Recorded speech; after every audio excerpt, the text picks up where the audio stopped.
ಅಪೊಸ್ತಲ ಕೃತ್ಯಗಳು 16ನೇ ಅಧ್ಯಾಯ 30 ಮತ್ತು 31 ವಚನ ಓದಿಕೊಳ್ಳೋಣ. ಅವರು ಹೊರಗೆ ಕರಕೊಂಡು ಬಂದು, ಸ್ವಾಮಿಗಳೇ, ನಾನು ರಕ್ಷಣೆ ಹೊಂದುವುದಕ್ಕೆ ಏನು ಮಾಡಬೇಕೆಂದು ಕೇಳಲು, ಅವರು, ಕರ್ತನಾದ ಯೇಸುವಿನ ಮೇಲೆ ನಂಬಿಕೆ ಇಡು, ಆಗ ನೀನು ರಕ್ಷಣೆ ಹೊಂದುವಿ, ನಿನ್ನ ಮನೆಯವರು ರಕ್ಷಣೆ ಹೊಂದುವರು ಎಂದು ಹೇಳಿ ಅವನಿಗೆ ಅವನ ಮನೆಯಲ್ಲಿದ್ದವರೆಲ್ಲರಿಗೂ ದೇವರ ವಾಕ್ಯವನ್ನು ತಿಳಿಸಿದನು. ದೇವರ ಸ್ತೋತ್ರದಲ್ಲಿ ಸ್ತೋತ್ರಪ್ಪ ತಂದೆಯ ದೇವರೇ, ನಿಮಗೆ ಸ್ತೋತ್ರ ಸ್ವಾಮಿ. ಹೌದು ಸ್ವಾಮಿ ಸಪ್ಪ, ಈ ವಾಕ್ಯದ ಒಳಾರ್ಥ ಗೂಢಾರ್ಥ ದೇವರೇ ನೀನು ನಮಗೆ ತಿಳಿಯಪಡಿಸಿದ್ದೇವೆ.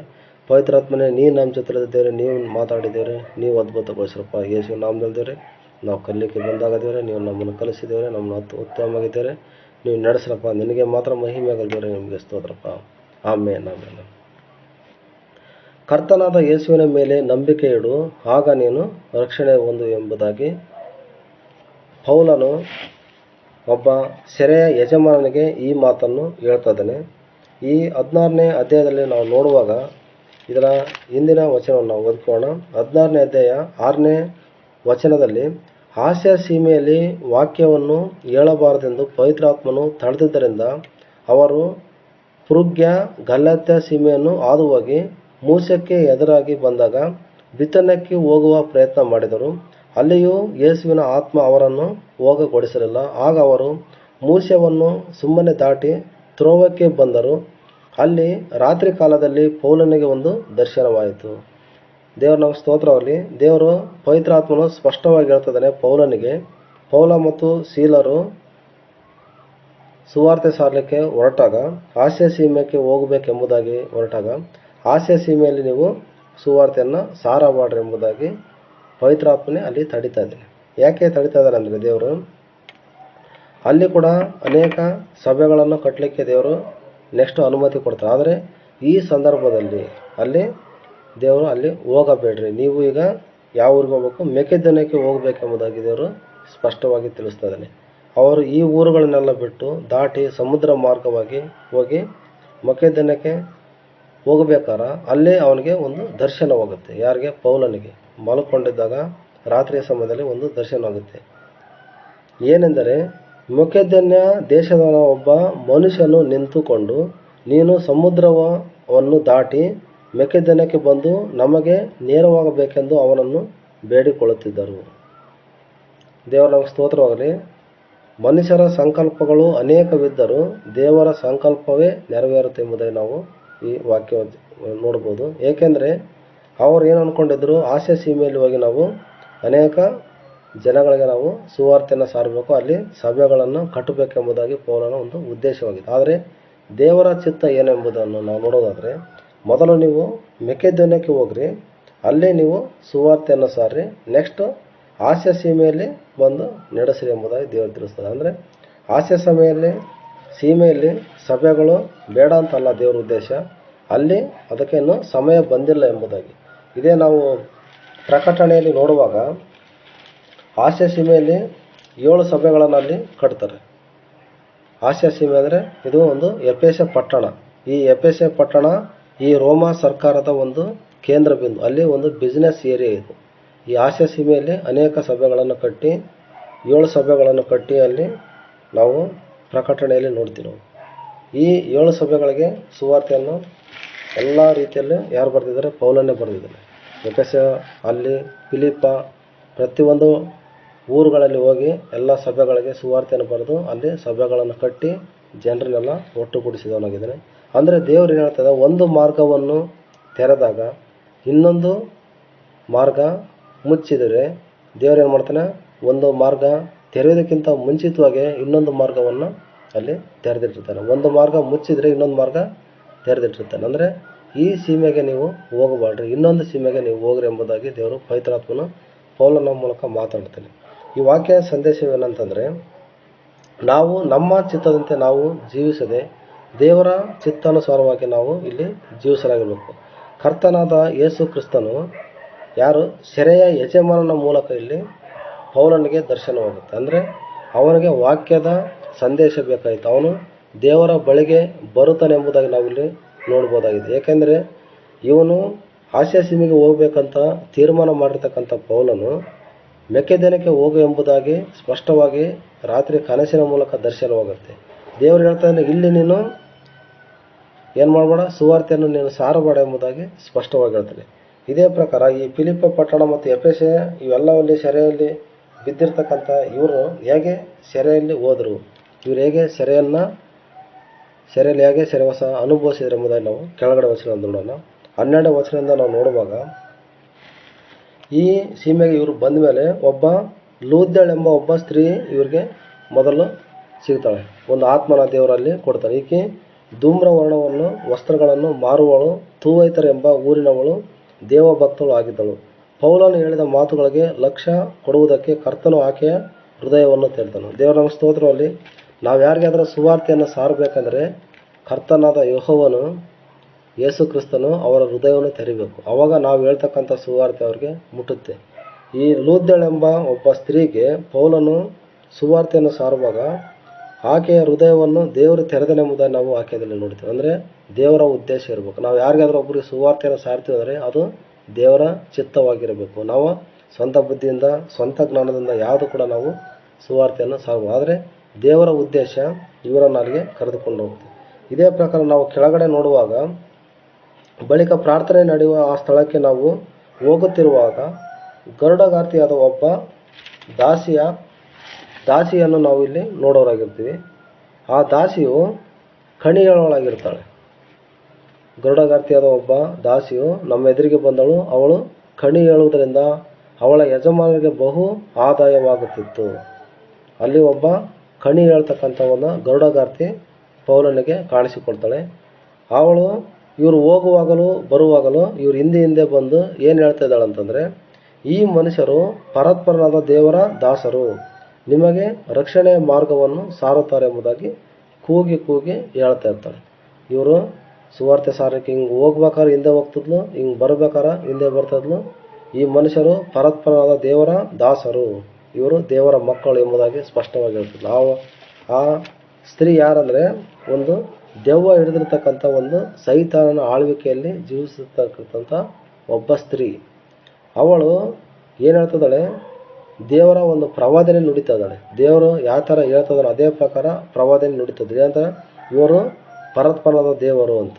ನಮಗೆ ಯಾರಾದರೂ ಈ ರೀತಿ ಹೇಳ್ಬಿಟ್ರೆ ನಾವೇನು ಮಾಡ್ತೀವಿ, ಅವ್ರನ್ನ ಮನೆ ಕರ್ಕೊಂಬಂದು ಅವ್ರಿಗೆ ಒಂದು ಅತಿಥಿ ಸತ್ಕಾರ ಮಾಡಿ ಅವ್ರ ಕೈಯಾಗ ಕೈ ತುಂಬ ಹಣವನ್ನು ಕೊಟ್ಟು, ನೀನು ನಮಗೆ ಒಳ್ಳೆ ಸುವಾರ್ತೆಯನ್ನು ಸಾರಿದೆ, ಒಳ್ಳೆ ನೀನು ಪ್ರವಾದನೆ ನುಡಿದ್ಬಿಟ್ಟು ಎಂಬುದಾಗಿ ನಾವು ಹೇಳ್ತೀವಿ. ಆದರೆ ದೇವರ ಅಭಿಷಿಕ್ತರಾಗಿರ್ತಕ್ಕಂಥರ, ದೇವರನ್ನು ಹೊಂದಿಕೊಂಡಿರ್ತಕ್ಕಂಥವ್ರು, ಪವಿತ್ರಾತ್ಮನ ಪ್ರೇರಣೆಯಿಂದ ಜೀವಿಸಿಕೊಂಥವ್ರಿಗೆ ಯಾವುದು ದೆವ್ವದ ಯಾವುದು ದೇವ್ರದೆಂಬುದಾಗಿ ಸ್ವರ ಗೊತ್ತಾಗುತ್ತೆ.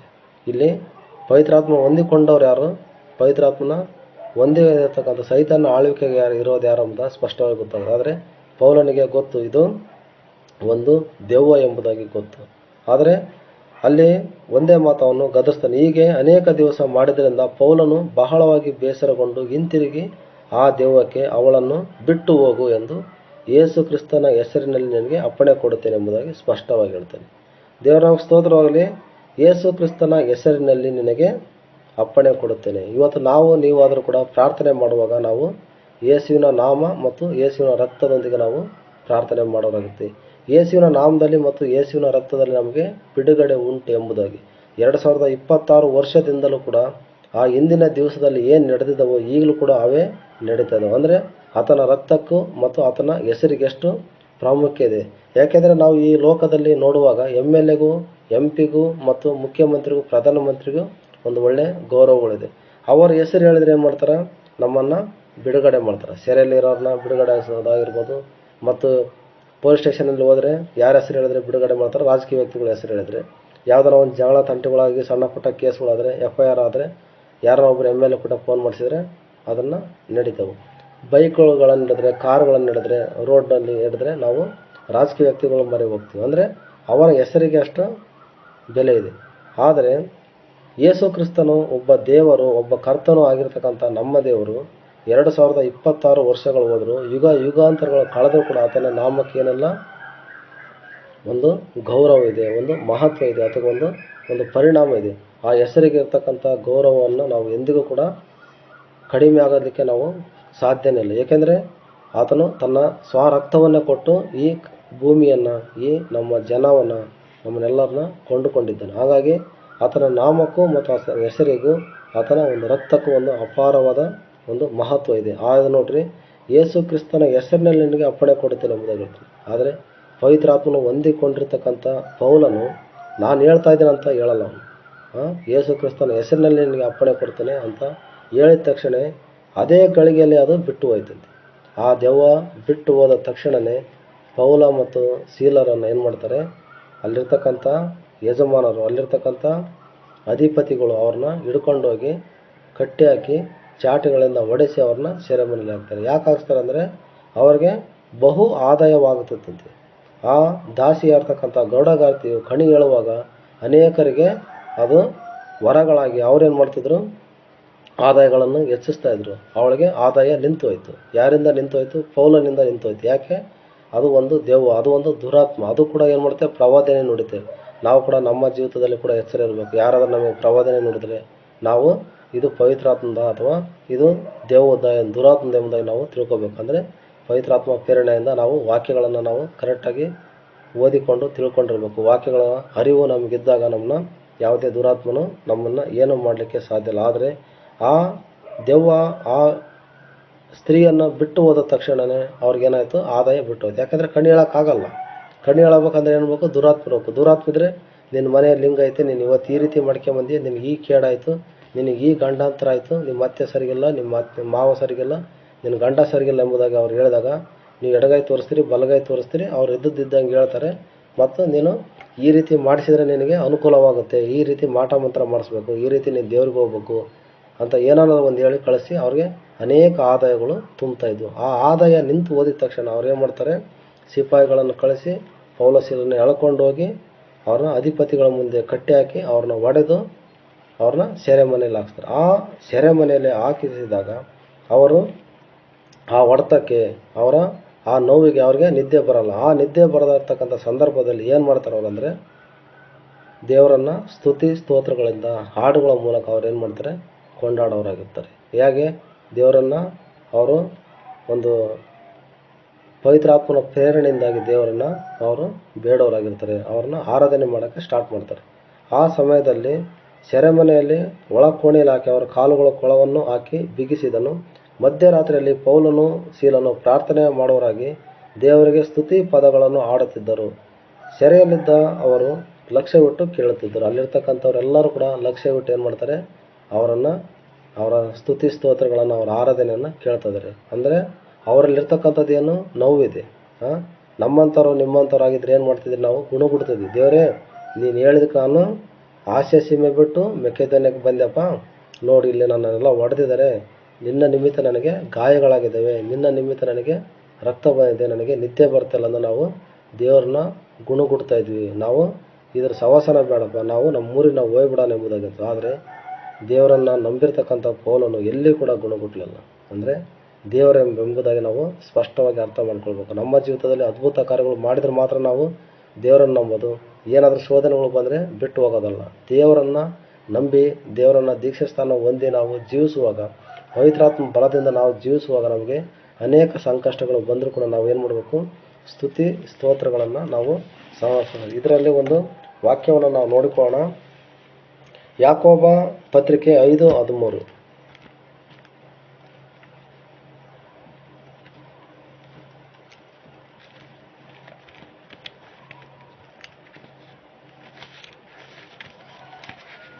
ನಿಮ್ಮಲ್ಲಿ ಬಾಧೆ ಪಡುವವನು ಇದ್ದಾನೋ ಅವನು ದೇವರನ್ನ ಪ್ರಾರ್ಥಿಸುವಲ್ಲಿ, ನಿಮ್ಮಲ್ಲಿ ಸಂತೋಷ ಪಡುವವನಿದ್ದಾನೋ ಅವನು ಕೀರ್ತನೆ ಹಾಡಲಿ.